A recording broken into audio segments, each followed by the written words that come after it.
Hey guys, it's Miss Chris. I am coming to you from my house, and I figured that I would use this glorious outside day to read you a book. Our story today is called First Peas to the Table. Every spring, Mrs. Garcia's class grows a different kind of garden. In February, she announced that our class was going to plant a garden like Thomas Jefferson. No fair, I whispered to my friend Shakayla. Last year, they got to plant pizza garden. Shh, Shakayla replied as Mrs. Garcia started saying something about a contest. A contest? What kind of contest? I asked. A first peas to the table contest, Mrs. Garcia said. When Jefferson was older, he and his neighbors had one every spring. For our garden contest, you'll each be given a small spot for planting peas. She held up a bowl. The winner will be the first student who can fill this bowl with shelled peas and set them on the table to eat. Some kids said, yuck, but Mrs. Garcia said that fresh peas tasted as sweet as candy, and they were one of Jefferson's favorite foods. If peas taste as good as candy, I'm planting a ton, Shakayla said. Let the great pea race begin.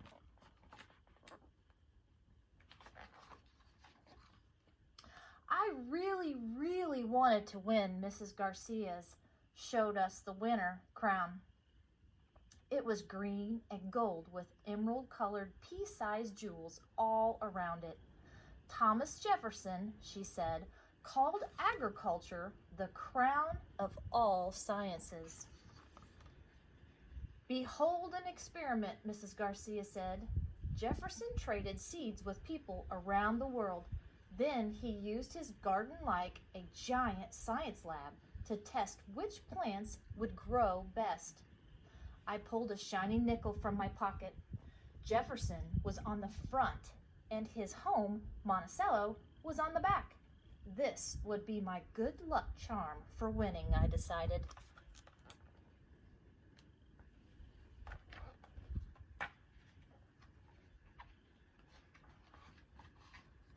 The next day, we made journals to record our notes in, just like Thomas Jefferson did. His garden book was like a diary with notes about everything he planted, and he learned a lot about peas. Jefferson said that you had to have a healthy soil to grow healthy plants. Compost made of plants' waste that rotted added nutrients to the soil.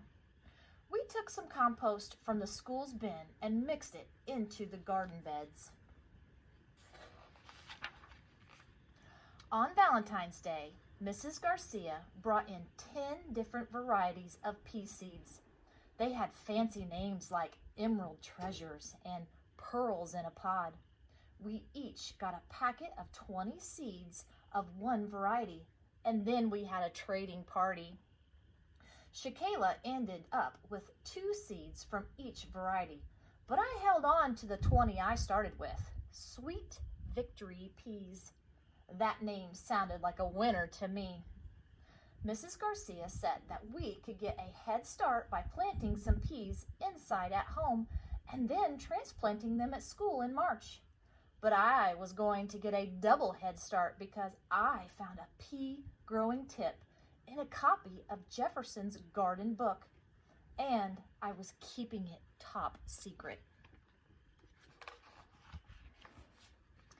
At home, I put 8 tiny pea seeds into a bowl of water. What are you doing? My mother asked. Making pea soup. I'll tell you if you can keep a secret. I told her.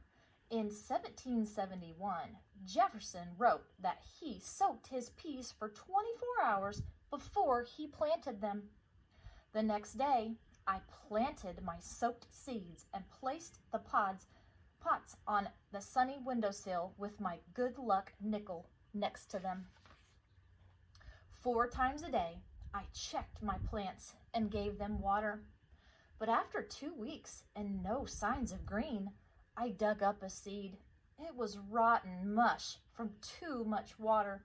So I started all over with 8 more seeds and less watering. Shakayla started carrying home a lot of books on gardening plants and some strange stuff from the school's recycling resource room. "What's all that for?" I asked. "Your peas aren't growing yet, are they?" "Maybe," she smiled, "or maybe not." "Are yours?" "Maybe, or maybe not," I replied. Shakayla laughed. May the boldest gardener win.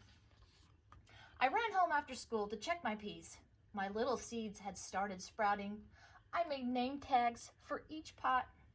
"Grow faster," I whispered to my plants. "As soon as you're strong enough, I'm moving you to a real garden." On March 21st, the day of spring, we worked on our garden's main beds.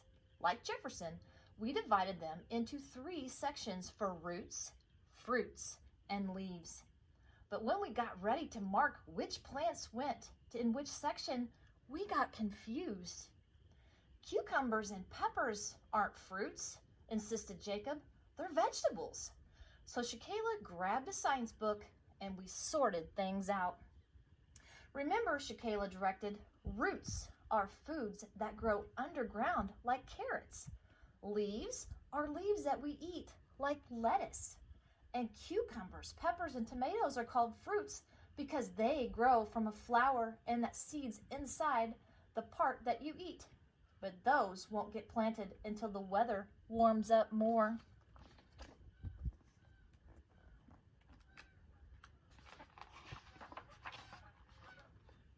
The next day, I transplanted my 8 home plants into my pea patch, and I planted my last 4 seeds. Then I stuck in a whirligig to scare away the hungry birds. In the big garden bed, tiny ruffled lettuce leaves were coming up.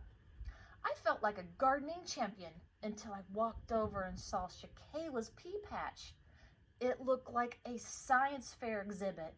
She had 10 different types of peas, labeled just like Jefferson's with numbers, and some of her transplants were twice the size of mine. When I saw the different types of trellises she'd made, I remembered that peas are like some kind of support. That way they stay out of the mud and get more sunshine. In April, we went outside every day to weed the beds and record the progress of our plants. Our lettuce was growing the fastest of all. I invented a trellis for my peas with bells that played soft music in the wind. Jefferson won a gold medal for his invention of the garden plow. Maybe someday I will win a gold medal for an invention too. One sunny day, I saw that Shakayla's plants had little white blossoms all over them. I raced to my pea patch, hoping to find some flowers on my plants. Penelope Pea had a blossom. I was so happy that I did a little pea blossom dance. Shakayla and I sat down and drew pea blossoms in our journals. "I wish I could draw as well as you," she said. "I wish that my plants were as big as yours," I replied. Thomas Jefferson almost always lost the first pea to the table contest to his neighbor, Mr. Divers, Shakayla said, reminding me of that story Mrs. Garcia had told us, but they stayed friends. "You're right," I said, giving her a hug, "but I still hope that my plants win." By early May, I had lots of blossoms, and 6 blossoms had made tiny pods. One day, the sky grew dark and a big windstorm came, hooting and hollering over the school. When it ended, we went outside to check our plants. Mine were okay, But when I heard Shakayla crying out, "Oh no!" her trellises had tumbled into a terrible tangle. "It looks like you'll win now," she said. "My plants are ruined." "No, they're not," I said. "I'll help you fix them." On the 14th of May, we had a celebration lunch with the first harvest of our lettuce and a bowl of fresh peas. But the peas were not mine. They were Shakayla's, and she was crowned the winner of our first Peas to the Table contest. "Congratulations," I said. "You did a good job." "Thanks," she said. "I bet your plants will be second. They look really good." "Maybe," I replied, "but I feel like I've been waiting for them forever." Then I went to check on my slowpoke peas. My first pod, plump and firm, was ready to be picked. I plucked it off, popped it open, and tasted a pea. It was as sweet as candy, and I'd grown it all by myself. No wonder Thomas Jefferson liked gardening so much. From one tiny seed, a whole plant could grow, full of flowers first, then giving you the sweet peas in the whole world. Some things were worth waiting for. I am going to take a picture and place some of the information on where you can get more information about Thomas Jefferson and read about the first Peas to the Table activity. Thanks, guys. See you later. Bye.